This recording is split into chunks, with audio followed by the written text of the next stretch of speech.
পূর্ব মেদিনীপুর জেলার কাঁথিতে সাংবাদিক সম্মেলন করে দেশের সর্বোচ্চ আদালতের রায়ে চাকরিহারাদের পাশে থাকার আশ্বাস দিলেন অখিল ভারতীয় রাষ্ট্রীয় শিক্ষক সংগঠন। এই ঘটনার তীব্র নিন্দা জানিয়েছেন শিক্ষক সংগঠনের পক্ষ থেকে শিক্ষক সংগঠনের জেলা সভাপতি অমিতাভ দাস। কি বললেন শুনে নেব।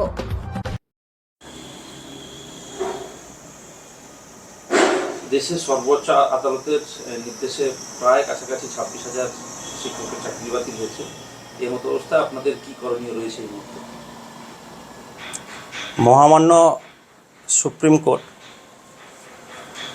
যে রায় দিয়েছেন তার আগেই সেই রায় স্পষ্ট হয়ে গেছিল। মহামান্য হাইকোর্টের যে ডিভিশন বেঞ্চের যে রায় ছিল, তো আমরা প্রথম থেকেই এই বিষয়ের উপরে জোরালোভাবে প্রতিবাদ আন্দোলন এবং বিভিন্ন কর্মসূচি আমরা নিয়েছি এবং মহামান্য সুপ্রিম কোর্ট পরিষ্কারই জানিয়ে দিয়েছেন যে কোনোভাবেই এই যে প্রায় 26,000 চাকরি যারা পেয়েছেন তাদের মধ্য থেকে কোনোভাবেই যোগ্য অযোগ্যদের আলাদা করা সম্ভব নয়। মহামান্য আদালত পরিষ্কারই বলেছেন যে এটা একটা সিস্টেমেটিক ফ্রড হয়েছে।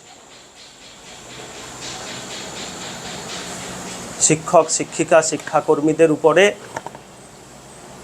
এই সিস্টেমেটিক যে ফ্রড হয়েছে, আমরা তীব্র ভাষায় এর নিন্দা জানিয়েছি। আমরা প্রথম থেকেই পরিষ্কারভাবে জানাচ্ছি যে আমাদের মাননীয় মুখ্যমন্ত্রীর কাছে, মাননীয় শিক্ষামন্ত্রীর কাছে আমরা বারবার আবেদন করেছি যে আপনাদের প্রকৃত যদি সদিচ্ছা থাকে তাহলে আপনারা পরিষ্কার করে ওএমআর শিট প্রকাশ করুন, যোগ্য অযোগ্যদের আগে বাছাই করুন, তবেই আজকে এই অবস্থা আমরা দেখতে পেতাম না।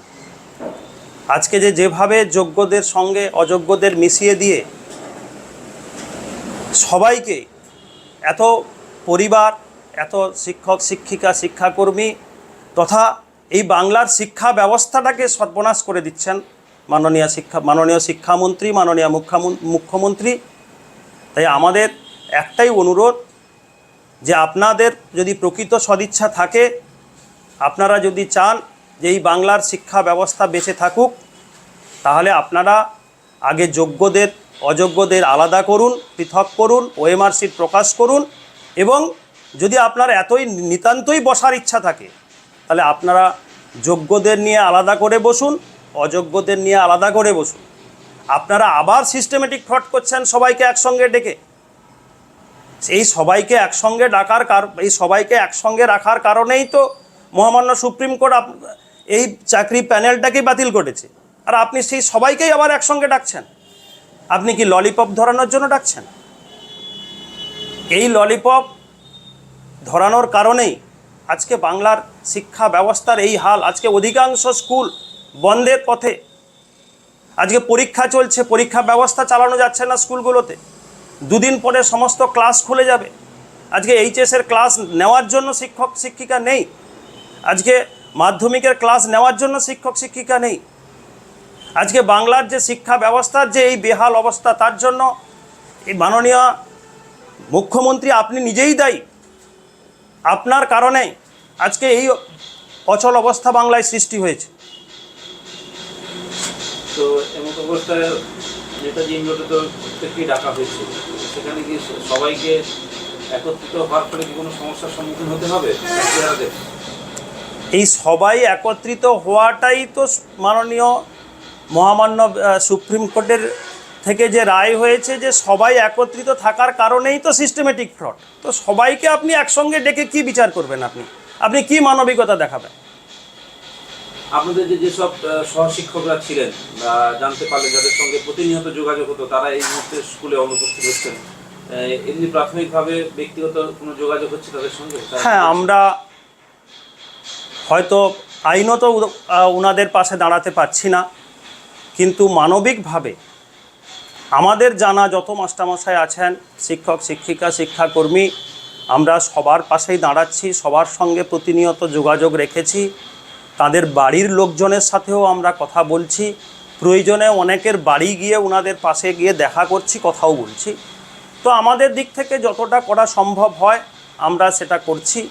আমরা এর আগে বিগত দিনেও আমরা এই কাজ করেছি। যারা নিজেদেরকে যোগ্য শিক্ষক শিক্ষিকা মনে করেছেন আমরা তাদেরকে নিয়ে গিয়ে সরাসরি আমাদের যে কেন্দ্রীয় শিক্ষা প্রতিমন্ত্রী সুকান্ত মজুমদার ওনার সঙ্গে আমরা বসিয়েছি, ওনার সঙ্গে আমরা কথা বলেছি। আমরা ওনাদেরকে সঙ্গে নিয়ে আমাদের মহামান্য যে রাজ্যপাল ওনার সঙ্গে আমরা দেখা করেছি। আমরা ওনাদের কথা, যোগ্য শিক্ষকদের যে বার্তা আমরা পৌঁছে দিয়েছি মহামান্য রাজ্যপালের কাছে। আমরা বর্ধমানে আমাদের প্রধানমন্ত্রী এসেছিলেন, আমরাও সংগঠনের থেকে এই ABRSM-এর পক্ষ থেকে আমরা ওনার সঙ্গে দেখা করেছি। ওনার হাতেও আমরা আমাদের যে প্রতিলিপি তুলে ধরেছি, ওনাকে আমরা আগ্রহ রেখেছি যে যেভাবেই হোক এই বাংলার শিক্ষা ব্যবস্থাকে বাঁচাতে হবে, এই যোগ্য শিক্ষকদের বাঁচাতে হবে। আমরা ওনার কাছেও আমরা আবেদন জানিয়েছি।